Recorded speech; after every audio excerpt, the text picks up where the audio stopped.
Si disfrutas de las narraciones de este canal, por favor, no olvides darnos un like y suscribirte.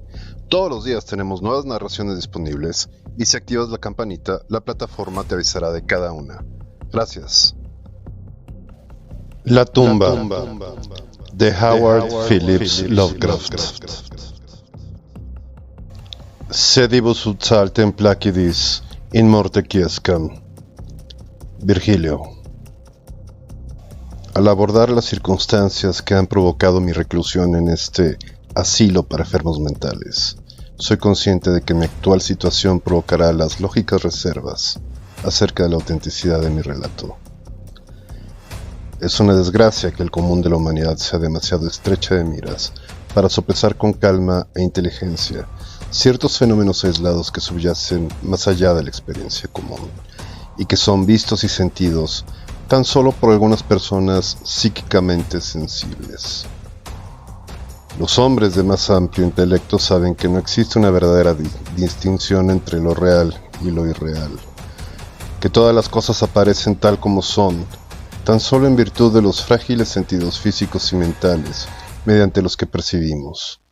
Pero el prosaico materialismo de la mayoría tacha de locuras a los destellos de clarividencia que traspasan el vulgar velo del empirismo chabacano.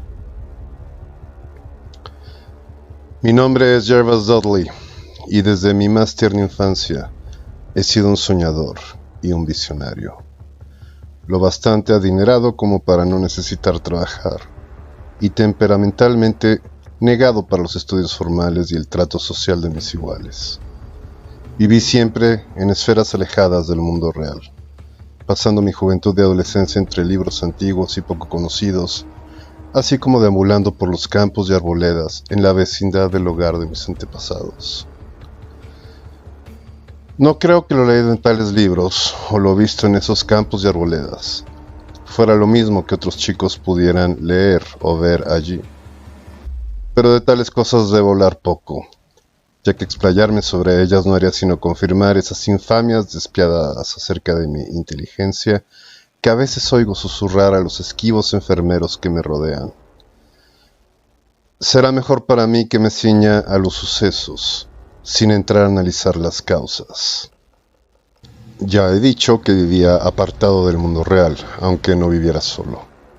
Eso no es para seres humanos, ya que quien se aparte de la compañía de los vivos inevitablemente frecuenta la compañía de cosas que no tienen demasiada vida. Cerca de mi casa existe una curiosa hondonada boscosa, en cuyas profundidades sombrías pasaba la mayor parte del tiempo, leyendo, pensando y soñando. En sus musgosas laderas tuvieron lugar mis primeros pasos infantiles, y en torno a sus robles, grotescamente nudosos, se entretejieron mis primeras fantasías de adolescencia. Terminé por conocer bien a las dríadas tutelares de tales árboles, y a menudo he atisbado sus salvajes danzas a los fieros rayos de la luna menguante. Pero no debo hablar ahora de eso. Debo ceñirme a la tumba abandonada de los Hydes, una vieja y rancia familia cuyo último descendiente directo había sido introducido en su negro seno décadas antes de mi nacimiento. Esta cripta de la que hablo es de viejo granito, carcomido y descolorido por brumas y humedades de generaciones. Excavado en la ladera, tan solo la entrada de la estructura resulta visible. La puerta, un bloque pesado e imponente de piedra, cuelga sobre oxidados goznes de hierro y se encuentra entornada de forma extraña y siniestra, mediante pesadas cadenas y candados, siguiendo una rústica costumbre de hace medio siglo. La residencia del linaje cuyos vástagos yacen aquí en urnas, antiguamente coronaba la cuesta donde se halla la tumba, pero hace mucho que se derrumbó, víctima de las llamas provocadas por la desastrosa caída de un rayo. Los más viejos del lugar a veces hablan con voces apagadas e inquietas acerca de la tormenta de medianoche que destruyó esa melancólica mansión, mencionando lo que ellos llaman cólera divina, en una forma tal que en años aumentaría siempre la fuerte fascinación que sentía por ese sepulcro, devorado por las malezas. Tan solo un hombre había perecido por el fuego. Cuando el último de los Hydes fue sepultado en este lugar de sombras y quietud, aquella triste urna de cenizas había llegado de una tierra distante, ya que la familia se había marchado tras el incendio de la mansión. Ya no queda nadie para depositar flores en el portal de granito, y pocos se aventuran entre las deprimentes sombras que parecen demorarse en forma extraña alrededor de sus piedras gastadas por el agua. Nunca olvidaré la tarde en que me encontré por primera vez con esta casa de muerte casi oculta. Era mediado el verano, cuando la alquimia de la naturaleza transmuta el paisaje silvestre en una vívida y casi homogénea masa de verdor. Cuando los sentidos se ven intoxicados por oleadas de húmedo verdor y el aroma sutilmente indefinible de la tierra y de la vegetación. En tales parajes la mente pierde la perspectiva. Tiempo y espacio se hacen vanos e irreales, y los sucesos de un pasado perdido laten insistentemente sobre la conciencia cautivada. Estuve vagabundeando todo el día a través de las místicas arboledas, pensando en cosas de las que no hacía falta hablar, y conversando con seres que no debo mencionar. A la edad de 10 años, yo había visto y oído multitud de maravillas ocultas para el vulgo, y era curiosamente viejo en ciertos aspectos. Cuando, tras abrirme paso entre dos exuberantes zarzales, me topé bruscamente con la entrada de la cripta, yo no sabía lo que había descubierto. Los oscuros bloques de granito, la puerta tan curiosamente entreabierta y los relieves funerarios sobre el arco no despertaron en mí asociaciones tristes o terribles. Sobre tumbas y sepulcros ya era mucho lo que sabía e imaginaba, aunque por mi peculiar carácter me había apartado de todo contacto con camposantos y cementerios. La extraña casa de piedra en la ladera representaba para mí una fuente de interés y especulaciones, y su interior frío y húmedo, dentro del que vanamente se trataba de ojear a través de la abertura tan incitantemente dispuesta. No tenía para mí connotaciones de muerte o decadencia. Pero de ese instante de curiosidad nació el loco e irracional deseo que me ha conducido a este infierno de reclusión. Asusado por una voz que debía proceder del espantoso corazón de la espesura, resolví penetrar aquellas tinieblas que me reclamaban, a pesar de las cadenas que impedían mi acceso. En la menguante luz del día, alternativamente sacudí los herrumbrosos impedimentos, dispuesto a franquear la puerta de piedra, e intenté escurrir mi magro cuerpo a través del espacio ya abierto. Pero nada de esto resultó. Tras la curiosidad del principio, ahora me encontraba frenético, y cuando en el crepúsculo que avanzaba volví a casa, había jurado al centenar de dioses del bosque que a cualquier precio, algún día me abriría paso hasta las oscuras y heladas profundidades que parecían reclamarme. El médico de barba gris que acude cada día a mi cuarto dijo una vez a un visitante que tal decisión representaba el comienzo de una penosa monomanía. Pero esperaré el juicio final de los lectores, cuando estos hayan sabido todo. Consumí los meses posteriores al descubrimiento en inútiles tentativas de forzar el complejo candado de la cripta entreabierta, así como en discretas indagaciones acerca de la naturaleza e historia de esa estructura. Con el oído tradicionalmente receptivo de los niños, aprendí mucho, aun cuando mi habitual reserva me llevó a no comunicar a nadie ni esos datos, ni la decisión tomada. Quizás debiera mencionar que no me sorprendí, ni me aterré al conocer la naturaleza de la cripta. Mis originales ideas acerca de la vida y la muerte me habían llevado a asociar de alguna vaga forma la fría arcilla y el cuerpo inanimado. Y sentí que esa grande y siniestra familia de la mansión incendiada estaba en algún modo presente en el pétreo recinto que yo trataba de explorar. Las habladurías sobre ritos salvajes e idólatras, orgías ocurridas antiguamente en el viejo lugar, despertaban en mí un nuevo y poderoso interés por la tumba, ante cuyas puertas podía sentarme durante horas y más horas cada día. En cierta ocasión lancé una vela por la rendija de la entrada, pero no pude ver nada sino un tramo de húmedos peldaños que descendía. El olor del lugar me repelía al mismo tiempo que me fascinaba. Sentía haberlo aspirado ya antes, en un remoto pasado anterior a todo recuerdo, previo incluso a mi estancia en el cuerpo que ahora habito. El año siguiente al descubrimiento de la tumba, encontré una traducción carcomida por los gusanos de las vidas de Plutarco en el ático atestado de libros de mi hogar. Leyendo la vida de Teseo, quedé sumamente impresionado por aquel paisaje que habla sobre la gran roca bajo la que el héroe infantil habría de encontrar las señales de su destino, tras hacerse lo suficientemente adulto como para alzar su enorme peso. Esta leyenda consiguió aplacar mi acuciante impaciencia por penetrar la cripta, ya que me hizo percibir que aún no había llegado el tiempo.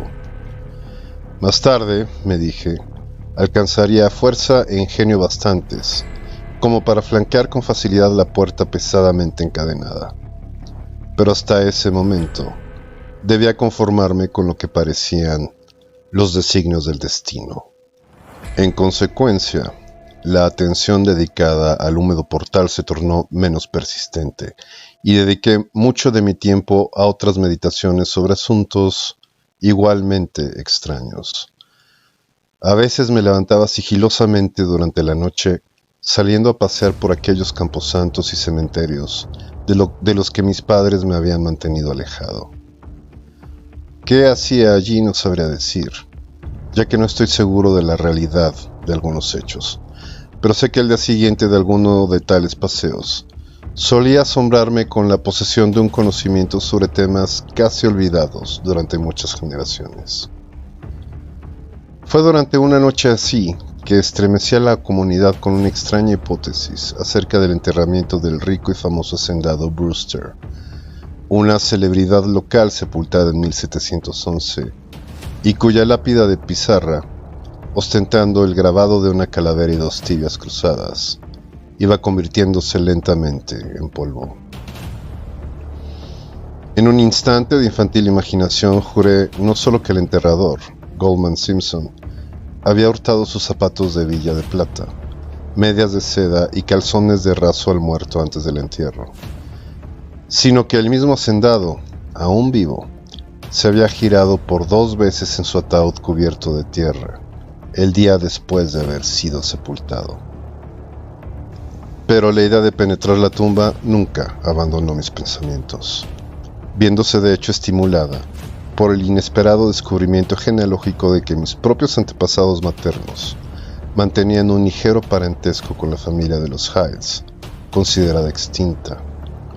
El último de mi rama paterna, yo era asimismo el último de ese linaje más viejo y misterioso.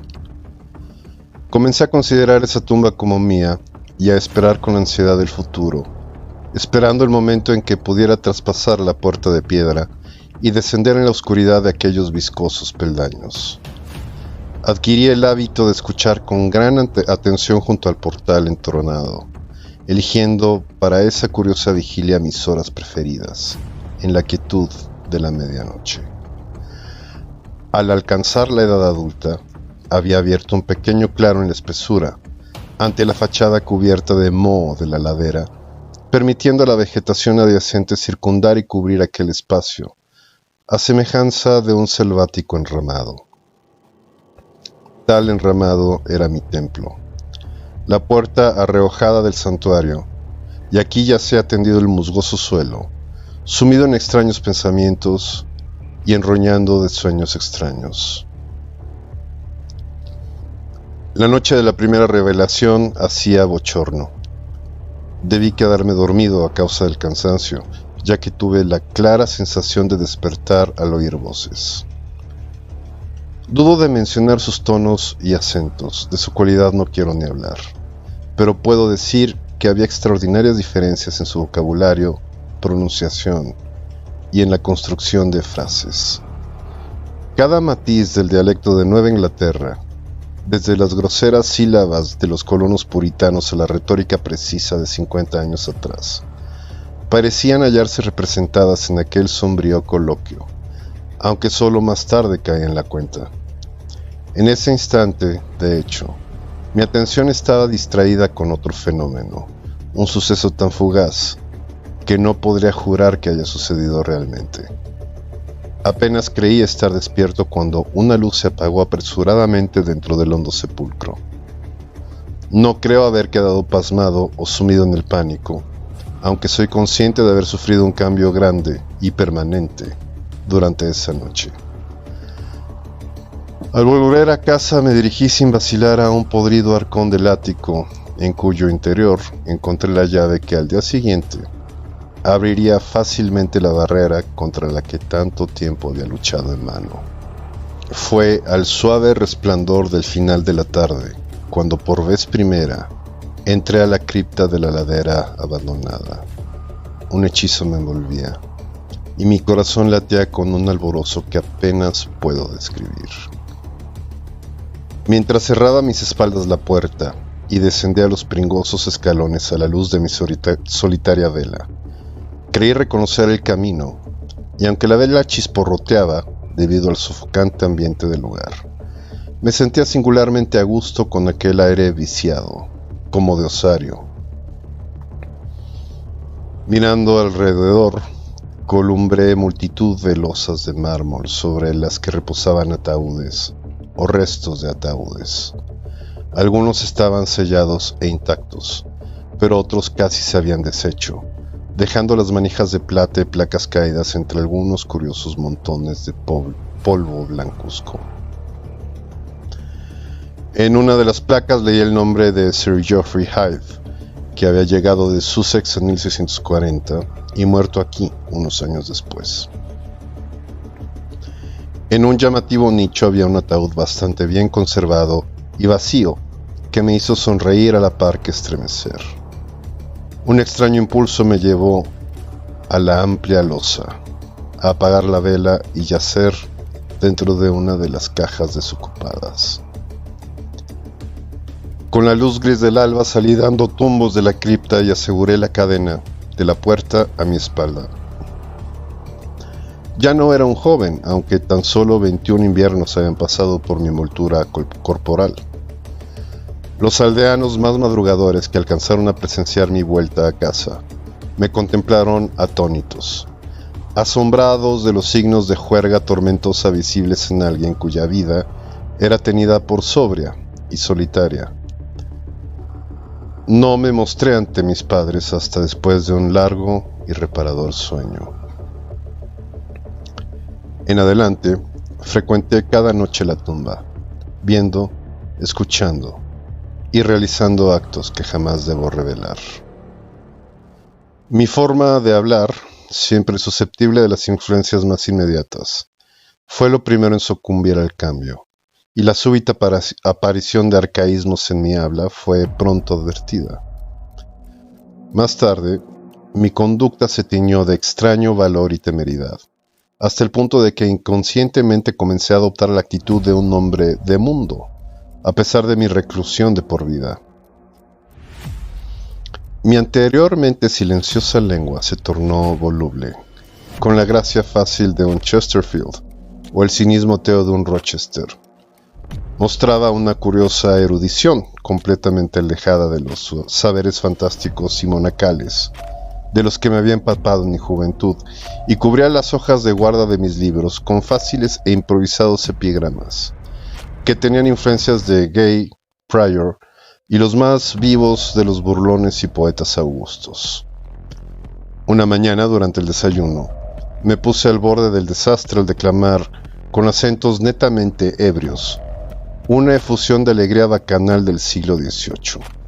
un soplo de alegría georgiana nunca antes consignada en libros, que rezaba más o menos así.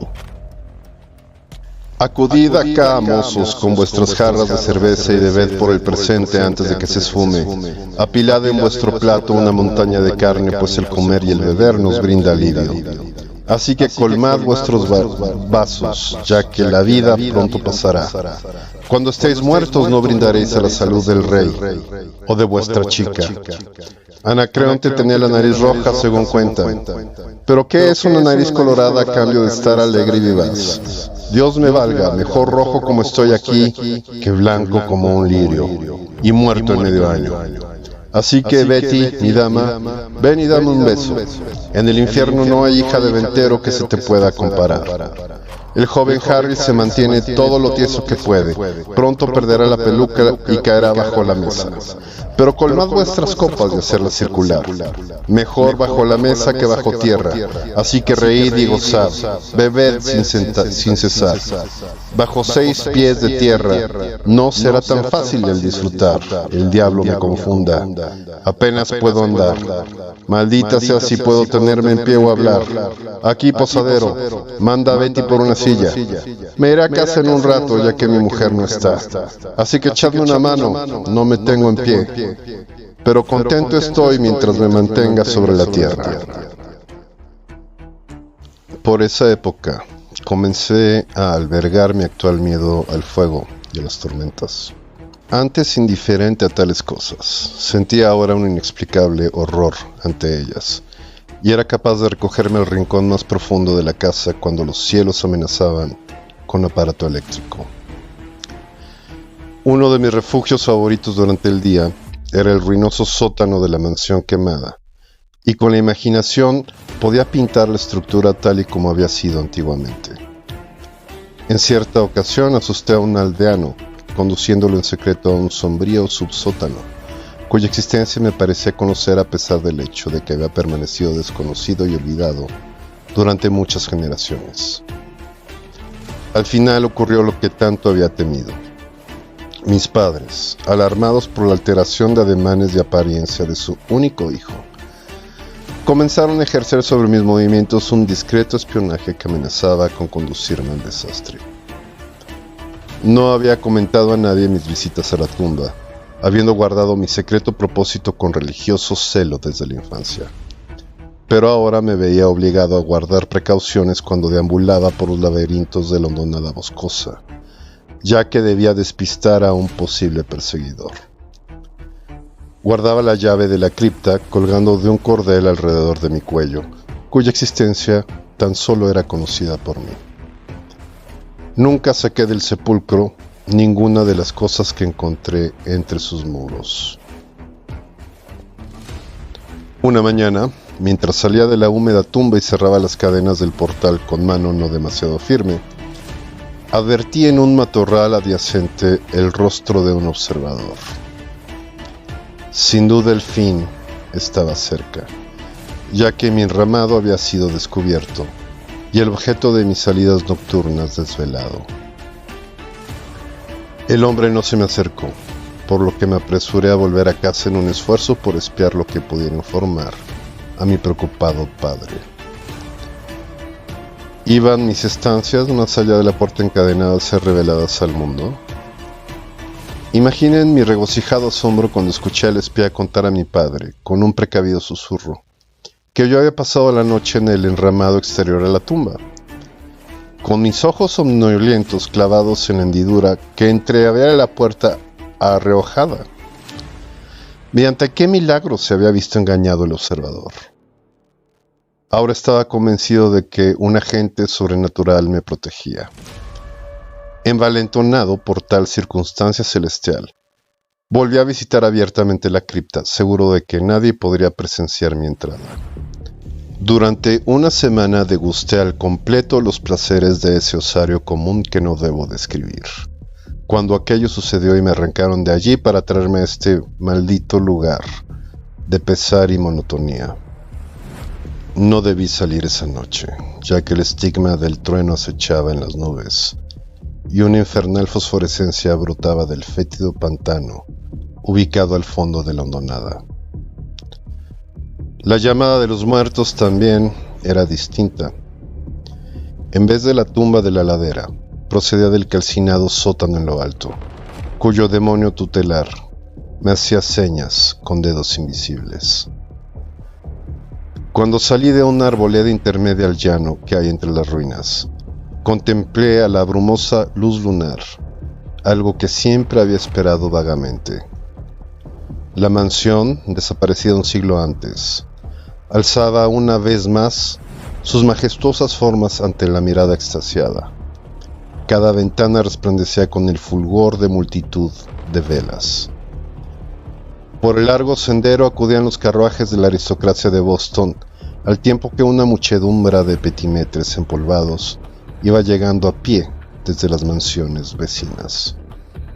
Con tal gentío me mezclé, a sabiendas de que mi sitio estaba entre los anfitriones, no entre los invitados. En el salón sonaba la música, risas y el vino estaba en cada mano. Reconocí algunas caras, aunque las hubiera distinguido mucho mejor de haber estado secas o consumidas por la muerte y la descomposición. Entre una multitud salvaje y audaz, yo era el más extravagante y disipado. Alegres blasfemias brotaban a torrentes de mis labios, y mis bruscos chascarrillos no respetaban la ley de Dios, del hombre o de la naturaleza. Súbitamente un retumbar de trueno, haciéndose oír aún sobre el estrépito de aquella juerga tumultuosa, rasgó el mismo tejado e impuso un soplo de miedo en aquella porcina compañía. Rojas llamaradas y tremendas ráfagas de calor envolvieron la casa, y los concelebrantes, aterrorizados por el descenso de una calamidad que parecía trascender los designios de una naturaleza ciega, huyeron vociferando en la noche. Tan solo quedé yo, atado a mi asiento por un terror mortal jamás sentido hasta entonces. Y en ese instante un segundo horror tomó posesión de mi alma.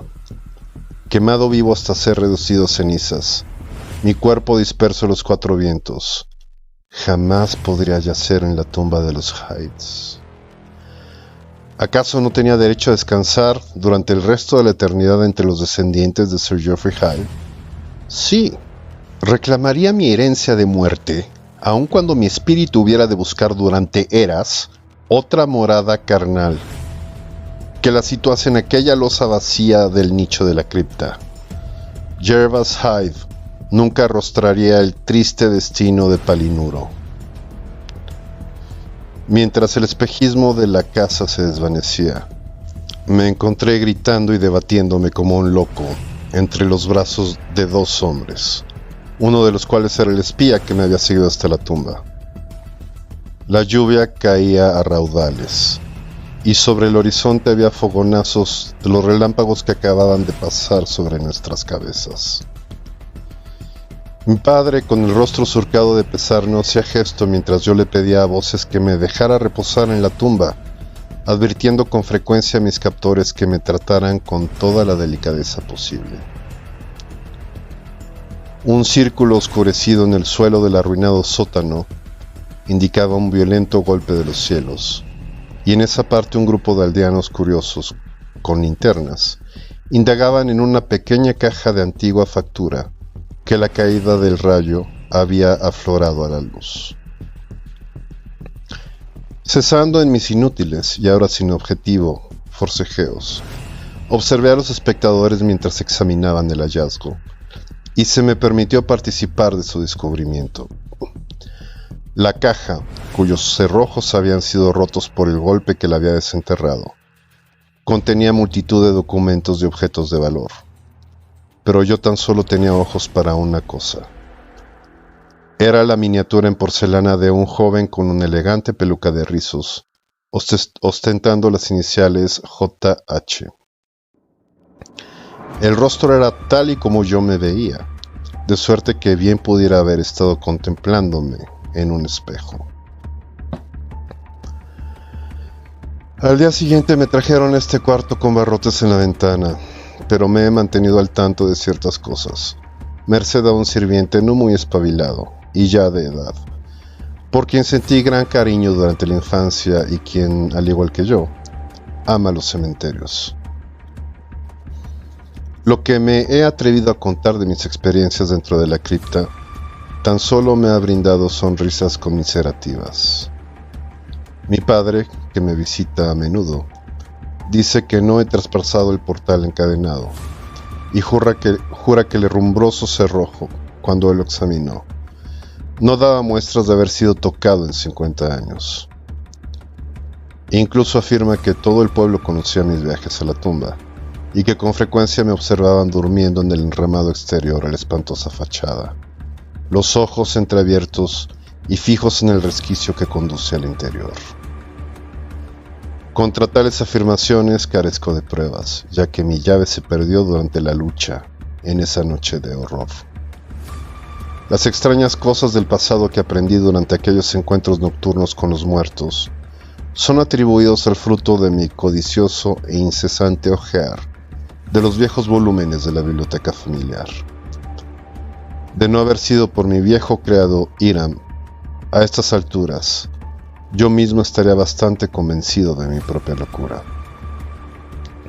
Pero Hiram, fiel hasta el final, ha tenido fe en mí y ha provocado lo que me lleva a publicar al menos parte de esta historia.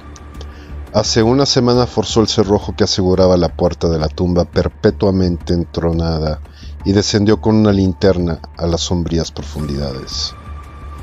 En una losa, en el interior de un nicho, descubrió un ataúd viejo pero vacío, en cuya deslustrada placa reza esta simple palabra: hierbas.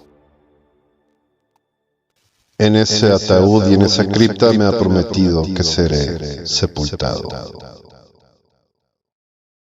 Si disfrutas de las narraciones de este canal, por favor, no olvides darnos un like y suscribirte. Todos los días tenemos nuevas narraciones disponibles y si activas la campanita, la plataforma te avisará de cada una. Gracias.